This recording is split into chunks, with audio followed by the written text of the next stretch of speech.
Iya, kacamatanya lihat, itu lihat ada kacamata murah bagus, lihat di keranjang unik.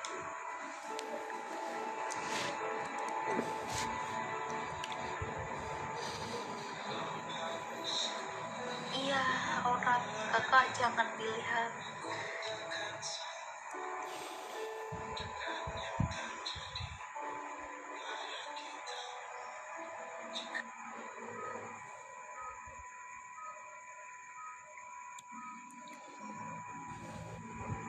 Jangan lupa tap-tap layarnya.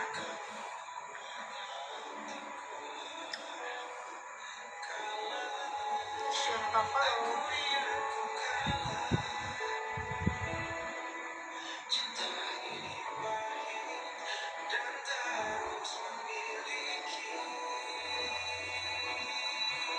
Iya kakak, jika aku bisa.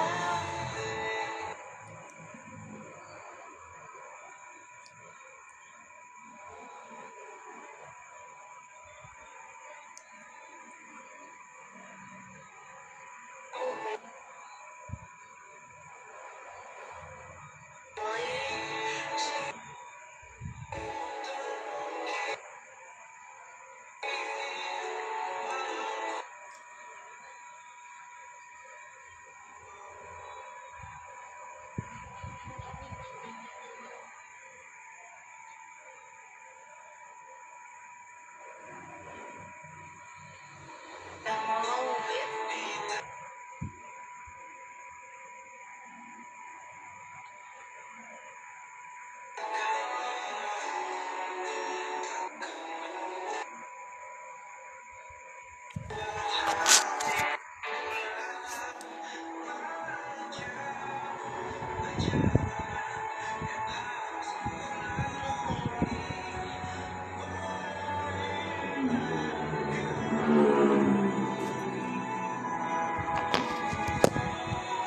jika aku bisa.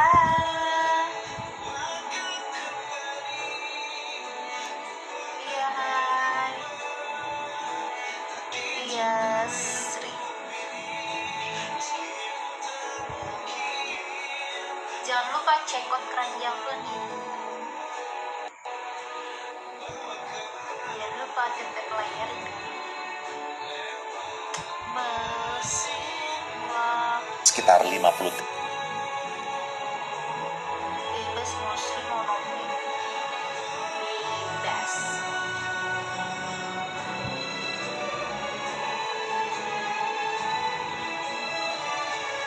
Mau ngapain? Katanya aurat ada. Michael Saylor ini gila ya. Dia baru ngutang 3 miliar dolar lagi atau sekitar 50 triliun buat beli Bitcoin di pucuk. Harga 106 ribu dolar. Yang pasti sih gue nggak mungkin lah ya rekomen kalian buat all in, apalagi ngutang buat beli Bitcoin di harga segini. Tapi gue mau sharing ke kalian, kenapa menurut Saylor ini masuk akal. Ini tentu bukan rekomendasi buat jual atau beli ya. Ini cuman sekedar studi kasus. Tapi kita lakukan flashback sedikit. Dari tahun 2010 sampai 2020, selama 10 tahun MicroStrategy punya Michael Saylor ini lagi kesulitan bertumbuh. Angka-angkanya itu nggak kemana-mana, jalan di tempat, mau dari segi aset, omset, profit, maupun harga sahamnya. Sampai suatu ketika, Saylor ketemu satu investasi yang dia punya conviction super tinggi, yaitu di Bitcoin. Nah, mulai di sini ada yang bikin dia ini berbeda dengan pengusaha atau investor lainnya. Biasanya kalau misalnya orang ketemu sama suatu investasi yang dia yakin banget, paling mentok-mentok mereka all in lah. Tapi Michael Saylor ini lumayan ekstrim. Dia nemu mesin uang supaya dia bisa terus beli Bitcoin. Dan hasilnya, dalam 4 tahun MSTR yang di tahun 2020 itu cuma punya aset sekitar 800 juta, sekarang punya aset dalam bentuk Bitcoin senilai 41 miliar US dollar, alias hampir 700 triliun rupiah. Ini cuma dalam 4 tahunnya, aset MSTR itu naik 50 kali lipat. Padahal Bitcoin sendiri itu naiknya cuma sekitar 9-10 kali lipat. Di sini gue bakal jelasin gimana caranya financial engineering alias mesin uang Michael Saylor bekerja. Soalnya saat ini sahamnya itu lagi rally banget. Makanya banyak yang anggap dia itu orang yang jenius. Tapi kalian harus ingat ya, dia ini terus dilihat sebagai jenius selama harga MSCI ini naik terus. Kalau misalnya sampai terkoreksi, nah barulah narasinya ini bisa berubah. Nanti gue bakal jelasin potensial resikonya itu apa aja. Dan di akhir video, gue juga bakal sharing studi kasus cara investasi 10.000 jadi 40-an ribu di MSTR dengan options trading. Let's go.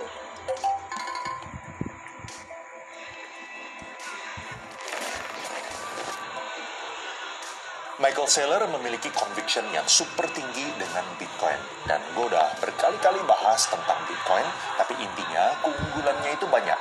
Dia decentralized, dia aman, Bitcoin nggak pernah ke-hack sekalipun ya. Dan Bitcoin itu tidak bisa diintervensi oleh siapapun. Intinya, permintaannya itu diprediksi akan terus meningkat dalam jangka panjang.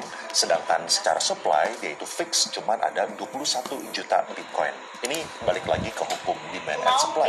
Kalau misalnya demand-nya itu terus naik, sedangkan barangnya itu udah tambah langka, dalam jangka panjang harganya itu akan cenderung naik. Ini yang dipercayai oleh Michael Saylor. Walaupun secara short term, volatilitas harga Bitcoin itu bisa lumayan ekstrim, Saylor percaya bahwa tidak ada periode di mana harga Bitcoin itu lebih rendah dibandingkan 5 tahun sebelumnya. Ini angka 5 tahun perlu kalian ingat ya. Soalnya ini ada kaitannya sama cara dia mendesain mesin cetak duitnya. Ada 3 cara mesin uang ini menyetak duit, yaitu dari uang hasil bisnis MicroStrategy, ngutang, dan juga jual saham. Uang dari cash flow bisnis ini nggak bakalan gue bahas, soalnya jumlahnya ini terlalu kecil dibandingkan dengan 2 yang lain. Makanya gue cuma bakalan fokusin ke 2 komponen lainnya, yaitu utang dan juga jual saham. Gue mulai dari utang. Kalau misalnya kita sebagai orang awam, utang ke bank buat beli Bitcoin itu bukan ide yang bagus. Soalnya bunganya itu tinggi, jatuh temponya itu cepat, dan aset kita itu bisa disita kalau misalnya kita gagal bayar. Nah, cara Michael Saylor ngutang itu berbeda dengan kita ya. Dia maunya itu bunganya yang rendah, jatuh temponya itu relatif lama, dan tanpa jaminan pribadi. Caranya ini emang nggak konvensional ya, soalnya emang Saylor orang yang pintar. Dia pakai jenis utang namanya itu convertible notes. Apa itu convertible notes? Convertible notes adalah jenis utang yang nantinya bisa diubah jadi saham. Contoh buat MicroStrategy, pembeli convertible notes MSTR nantinya bisa mengubah utang mereka jadi saham MSTR. Ini pasti kalian banyak yang mikir, apa bedanya sama beli saham MSTR langsung? Kenapa harus beli convertible notes saat ini untuk dirubah jadi saham di kemudian hari? Disinilah kenapa convertible notes itu menarik. Kalau misalnya mereka beli saham MSTR kayak biasa, ada resiko harga saham MSTR itu turun. Samalah kayak saham biasanya. Kalau misalnya harga MSTR turun, mereka bakalan rugi. Kalau misalnya harga MSTR naik, mereka bakalan untung. Tapi karena convertible notes ini merupakan hutang, walaupun harga MSTR itu turun, modal mereka itu dijamin akan dibayar oleh MicroStrategy saat utangnya itu jatuh tempo. Jadi, sebagai pemilik convertible notes, potensi ruginya itu jadi relatif rendah karena instrumennya ini merupakan utang. Tapi kalau misalnya saham MSTR ini naik tinggi, potensi cuannya itu juga jadi tinggi karena convertible notes ini nantinya bisa dirubah jadi saham MSTR kalau misalnya harganya itu naik. Jadi ini lumayan jelas ya, kalau misalnya harganya itu turun, mereka nggak mau lah convert jadi saham. Mendingan mereka minta modalnya kembali dari segi utang. Tapi kalau misalnya harganya naik, ya mereka mau convert supaya mereka bisa dapetin sahamnya, lalu mereka tinggal jual. Otomatis, alasan kenapa institusi beli convertible notes ini ada banyak ya. Ada yang merasa MSTR punya convertible notes ini low risk dan high return. Ada juga yang untuk gamma trading. Tapi apapun alasannya, dengan penjualan convertible notes ini, MSTR jadi tambah banyak duit, dan Saylor jadinya bisa beli lebih banyak Bitcoin lagi. Dan jangka waktu convertible notes dari MSTR ini juga sengaja rata-rata dibikin lebih dari 5 tahun. Soalnya balik lagi ke conviction dia. Tidak ada masa di mana harga Bitcoin itu lebih murah dibandingkan 5 tahun sebelumnya. Jadi convertible notes ini bunganya rendah, jatuh temponya itu panjang, tidak pakai jaminan, dan banyak institusi yang mau beli. Secara kesimpulan, kungfunya kayak gitu ya. Saylor ngutang, dapat uang lebih, dipakai buat beli Bitcoin, dan diulang terus. Dan dia udah ngejalanin ini berkali-kali. 2024 aja dia udah terbitin 5 convertible notes dengan nilai total sebesar 6,2 miliar US dollar atau sebesar seratusan triliun. Sekarang kita bahas kungfu kedua dia, yaitu jualan saham. Jual saham ini bukan artinya saham yang dipegang oleh Michael Saylor ini dijual ke orang lain ya, tapi MicroStrategy ini nerbitin saham baru dan jual ke pasar. Dengan jual saham baru ini, MicroStrategy akhirnya bisa dapat fresh money untuk beli Bitcoin lebih banyak lagi. Nah, tentu nerbitin saham baru ini ada efek negatifnya untuk pemegang saham lamanya. Contohnya kayak gini lah, bayangin lu berempat sama teman-teman sharing satu pizza. Artinya, setiap orang itu dapat seperempat bagian dari pizzanya. Tapi tiba-tiba ada 4 orang lagi join ke pesta itu untuk sharing pizza yang sama. Otomatis artinya yang awalnya lu punya seperempat pizza, tiba-tiba sisa 1/8. Ini yang dinamakan dilusi. Kalau misalnya di dunia saham, saat suatu perusahaan terbitin saham baru ke pasar, mereka nambahin jumlah saham yang beredar. Artinya, kepemilikan perusahaannya itu akan terbagi ke lebih banyak jumlah saham. Efeknya, secara persentase dari seluruh perusahaan, kepemilikan yang dipegang oleh pemegang saham lama semakin terdilusi. Nah, MicroStrategy menjustifikasi langkah itu dengan pembelian Bitcoin. Market cap MSTR itu 81 miliar US dollar dan dia punya 440 ribuan Bitcoin. Artinya, untuk setiap 10 ribu dolar lu beli MSTR, lu dapat 0,055 Bitcoin. Sedangkan kalau misalnya lu beli Bitcoinnya langsung 10 ribu dolar juga di harga Bitcoin sekarang sekitar 100 ribu, lu dapat 0,1 Bitcoin. Nah, gara-gara harga MSTR ini dijual seharga premium, dia bisa jual saham di harga yang mahal buat beli Bitcoin lebih banyak lagi, sehingga jumlah Bitcoin per 10 ribu dolar lu beli MSTR itu bisa naik. Misal kepemilikan indirectnya itu jadi 0,06 Bitcoin, bukannya 0,055 lagi. Jadi ini menguntungkan saham lamanya juga. Selama Saylor itu jual sahamnya di harga yang premium, karena kepemilikan Bitcoinnya itu bakal naik per saham yang kalian pegang. Ini konsepnya net asset value per share. Asalkan dilusinya ini lebih kecil daripada kenaikan cuannya gara-gara dia beli Bitcoin, penjualan sahamnya ini menguntungkan.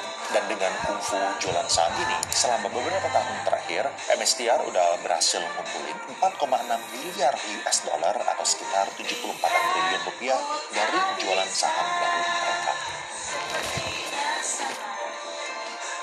Tentu MSTR ini ada downside risk-nya juga lah. Yang pertama, kalian pasti bisa melihat, kalau misalnya kita punya 10 ribu dolar, kita bisa aja dapat 0,1 Bitcoin.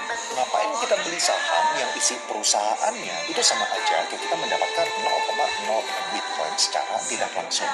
Padahal dulu jumlah Bitcoin yang kita dapat kalau misalnya kita beli MSTR dan Bitcoinnya langsung itu kurang lebih angkanya sama. Lalu nyambung ke risiko yang kedua. Downside risk-nya itu kayak gini. Apabila harga Bitcoin itu jatuh, ini bisa berpotensi domino effect. Ini kita ngomongin convertible notes ya. Institusi itu kan pilihannya mereka dibayar utangnya atau mereka convert menjadi saham.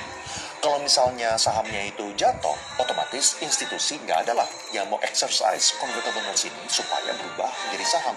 Mereka jelas maunya dibayar utangnya waktu jatuh tempo. Tapi untuk membayar utang MSTR itu harus ngejual Bitcoin. Soalnya bisnis MicroStrategy itu duitnya kecil banget dibandingkan sama utang yang mereka pegang. Jadi cash cow-nya itu bisa dibilang nggak ada lah. Dan MSTR ini bukannya pemegang minoritas Bitcoin lagi ya. Mereka ini salah satu pemegang Bitcoin terbesar di dunia. Dan Saylor itu udah kayak rajanya Bitcoin lah, yang kemana-mana ceritain kenapa